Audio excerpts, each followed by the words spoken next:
how to break up a chunky area. The first thing you need to do is use your hands to identify which areas of your skin may be chunky.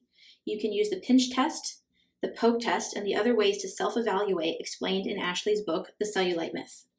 You'll see here on my thigh that I can pinch these areas which have relatively healthy fascia.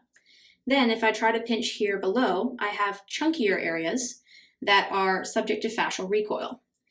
If you can pinch and poke areas without sensitivity, then you're ready for deeper treatment, and you can go in with the FasciaBlaster products to break them up.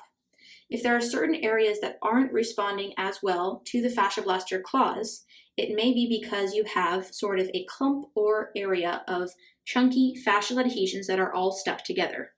If you see here, if I run my thumb down my thigh, there is some more resistance and chunky areas here. And also if I rub my thumb and press into it, it feels sort of like bubble wrap. I can feel some adhesions underneath, and you can feel what we would call a chunky area. So I'm going to show you an ideal session of how to break into this area. You always want to apply plenty of oil, and I always like to start with the FasciaBlaster as a way to prep and open up the tissue, preparing it for deeper treatment. A really important aspect is to be very well heated. You can use your sauna, bath, shower, space heater. Anything that helps you get hot and sweaty will open up the tissue and allow you to access those deeper layers more effectively. Usually a chunky area means the layers beneath the skin have layers and layers of fascial recoil, so we will be breaking into the deeper layers with this treatment. You want to make sure you've done maybe 10 to 15 fascia blasting sessions in this area before you're ready to go in for deeper treatment. And of course, listen to your body. If the area is still sensitive to fascia blast, you're not yet ready for deeper treatment. So you may do a few minutes with the FasciaBlaster, and then you're ready for the larger claws. And again, start off light and brisk in that area, opening the tissue and preparing it for the deeper treatment. You may want to use the larger claws for another couple minutes.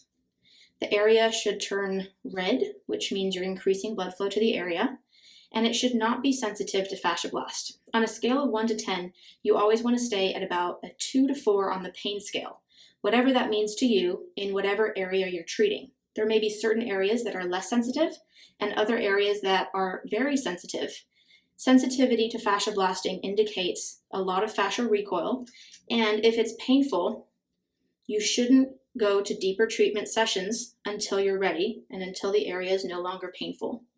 That pain scale will change with time, and if you just started out fascia blasting, you're going to want to stay light and brisk. And then once it's no longer painful, you can ease into deeper treatment with each session. So after you've fascia blasted for a while, and you'll see that the surrounding area has turned red, but the area where I identified the chunk is not quite as red. Usually, if an area is not turning red, it's because that area has a lot of fascial recoil. And again, this is where we've identified the chunky area. So you want to fascia blast the whole extremity or the whole leg, but this video will focus on how to break up that chunky area. So again, you want to fascia blast over the area, make sure it's very red, open, and ready for treatment. If the area is already swollen or sensitive, or you feel that a bruise may already be appearing, you're not ready to go in deeper. However, if you're ready for deeper treatment, you can now take the blunt end of the mini tube and do the tapping technique over the area to open it up for deeper treatment.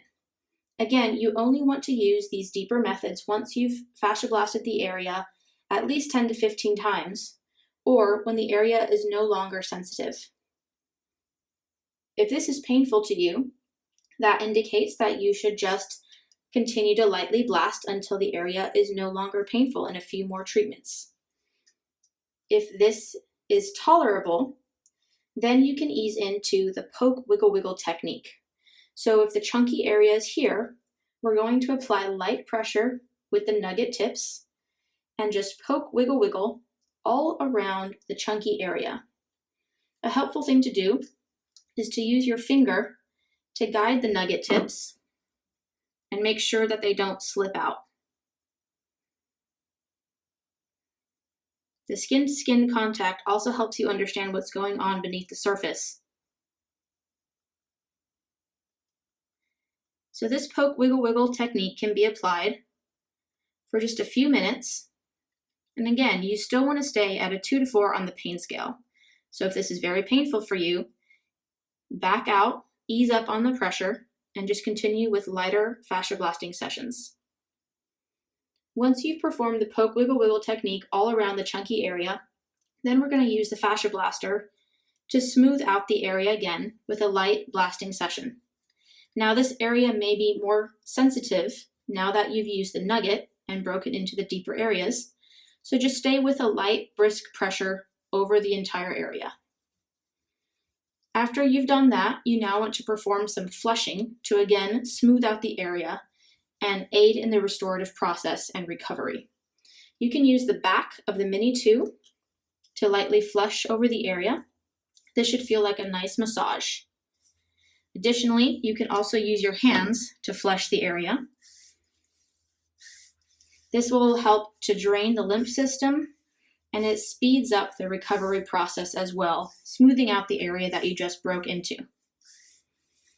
So try those techniques a few times for the chunky areas. You should see some bruises appear, possibly in a few hours or the next day. You'll get little dime-sized speckled bruises from the nugget. So make sure to give yourself a few days off to rest and recover. Apply the after blaster. You can also apply ice to the area to aid in recovery.